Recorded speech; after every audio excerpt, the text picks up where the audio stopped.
ನಮಸ್ಕಾರ. ದಿನಕ್ಕೊಂದು ಕಗ್ಗಕ್ಕೆ ಸ್ವಾಗತ. ಕಗ್ಗ 39. ಉಡುಕರದ ಓಲ್ ಬ್ರಹ್ಮ.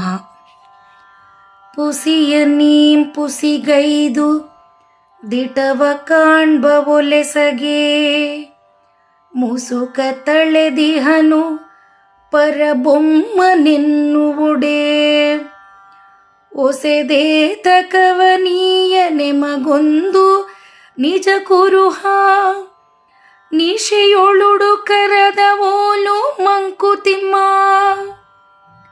ಭಾವಾರ್ಥ: ಸುಳ್ಳನ್ನು ನೀನು ಸುಳ್ಳು ಮಾಡಿ ಸತ್ಯದ ನೆಲೆಯನ್ನು ನೀನಾಗಿ ಕಾಣುವಂತೆ ಮಾಡಲು ಆ ಪರಬ್ರಹ್ಮನು ಮುಸುಕು ಹೊದ್ದಿರುವನೆಂದು ಭಾವಿಸೋಣ. ರಾತ್ರಿಯಲ್ಲಿ ಚಂದ್ರ ಕಿರಣಗಳು ನಮಗೆ ಬೆಳಕು ತೋರುವಂತೆ ಆ ಬ್ರಹ್ಮನು ತನ್ನ ನೈಜ ಕುರುವನ್ನು ತೋರಿಸಿ ದಾರಿಯನ್ನೇಕೆ ತೋರನು? ನಮಸ್ಕಾರ.